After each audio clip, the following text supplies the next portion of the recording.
Mr Prime Minister, Cabinet Members, Dean, ladies and gentlemen, welcome to the British High Commission. Just before I begin our programme, I'd like to offer my sincere condolences for the horrendous attacks in Pakistan this week. We condemn terrorism with all of its forms and stand with the people of Pakistan. My thoughts are with those affected. But tonight we are here to celebrate. We are here to celebrate the 77th birthday of His Majesty King Charles III and the strong cultural and people-to-people ties between our two countries. We are deeply honoured, I am deeply honoured, to have my friend, the Prime Minister of Pakistan, Mian Mohammed Shehbaz Sharif, here as our chief guest tonight, reflecting the close nature of the UK and Pakistan's relationship. You are all here tonight, and believe me, we have had to say no to a lot of people who wanted tickets to what I like to think is the best party in town, but I am a little bit biased, because you are here because of the personal contributions that all of you make to the relationship with the UK and with the UK-Pakistan relationship. We have incredibly strong institutional links, but they would be nothing without the people, the personal connections that we all make every day.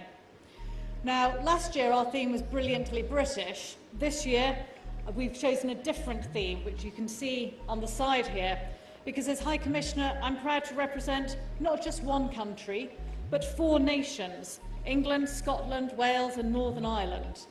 Each nation adds its own distinct flavour to our relationship with Pakistan, and each nation has long embraced the over 1.6 million strong Pakistani diaspora. Today we have 15 British MPs of Pakistani heritage who serve in Parliament, including Shabana Mahmood, the first Muslim woman Home Secretary, and many other British leaders who celebrate their Pakistani heritage.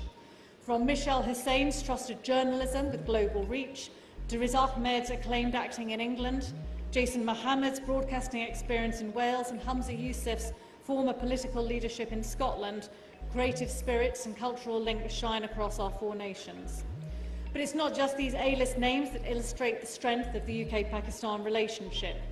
England leads in finance and innovation, Scotland shines through with its world-class universities and renewable energy leadership, Wales brings lyrical traditions that inspire, and Northern Ireland thrives with its creative industries, and all of them have different foods, which I hope you will have the chance to experience tonight. And across all of this, the Pakistani diaspora are deeply woven into the fabric of British society. As we celebrate his birthday, it would be remiss of me not to mention one of His Majesty's greatest passions, and I'm speaking, of course, of tackling climate change. His Majesty's lifelong dedication to climate action and global partnership is deeply inspiring. And partnership underpins absolutely everything that we do with the UK and Pakistan. Our trading relationship has grown to over 2 trillion rupees, £5.5 billion a year, and it is still growing, through to our technical support that help restore direct flights between our 2 countries. Our partnership is propelled by innovation and mutual ambition, and about working together to support Pakistan's ambitions for growth and reform.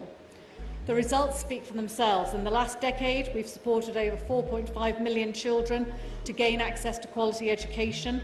Over 3,500 achieving and Commonwealth scholarships, I think, are proof of the UK's enduring investment in future leaders. We've helped over 1.5 million people improve their resilience to extreme climate events, and our innovative climate finance programme will mobilise over 150 billion rupees in private investments, climate investments, mostly from the private sector. There is the tip of the iceberg. I've got another 10 examples on this page alone, but I know that you're very keen to hear from our chief guest. Please join me in putting your hands together to welcome a true friend of the UK and of all of us, Prime Minister Mian Mohammed Shehbaz Sharif.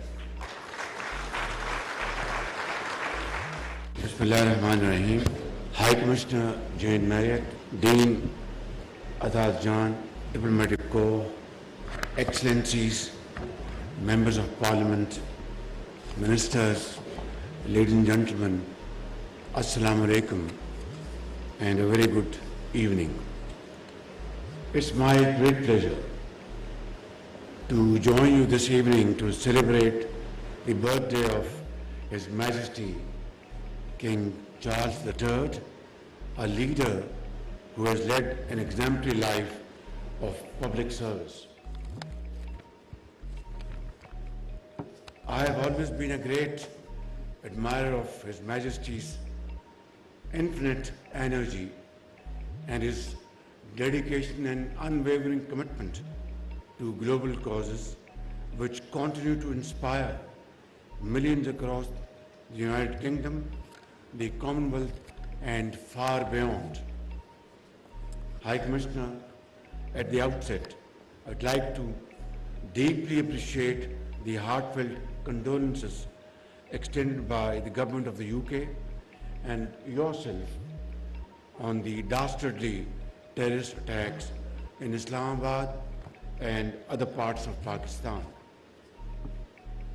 Ladies and gentlemen, terrorism remains a grave threat to global peace and stability.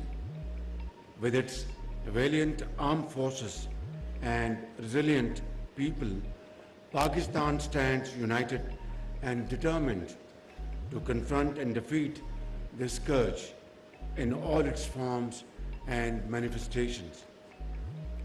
Dear guests, tonight, as we celebrate His Majesty's birthday, I recall my fond memories of the grand coronation ceremony that I attended personally 2 years ago. Moreover, last year in September, I received a warm telephone call from His Majesty and we exchanged views on a wide range of issues. The Pakistan-UK multifaceted partnership would not be where it is today without the personal interest and patronage of the royal family. Ladies and gentlemen, tonight we also celebrate the enduring friendship between Pakistan and the UK. Nearly 2 million British citizens of Pakistani heritage add great value to this relationship and are playing a very proactive role in all walks of life back in the UK. Thousands of young Pakistanis have benefited from the programs run by the British Council in Pakistan, while thousands more have studied in British colleges and universities. And I am personally witness to one of the finest programs which was undertaken between DFID and the government of Punjab.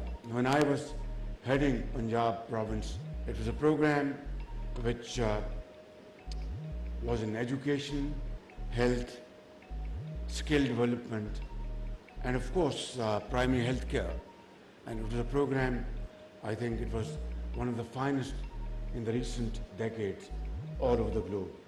And that was a great partnership, and I'm sure this is multiplying as I speak in all the provinces of Pakistan. Ladies and gentlemen, we recall with deep appreciation the numerous royal visits to Pakistan, including His Majesty's visit in 2006, as well as the historic visit of Queen Elizabeth II. I would like to reiterate my most cordial invitation to His Majesty King Charles III and Her Majesty the Queen to visit Pakistan at their earliest convenience.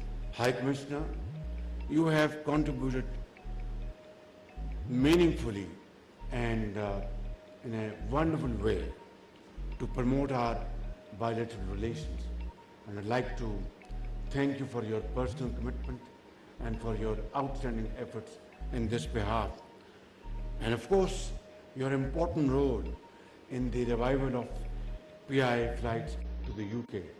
I think thousands of passengers who fly to Manchester from Pakistan, and soon they will fly to London.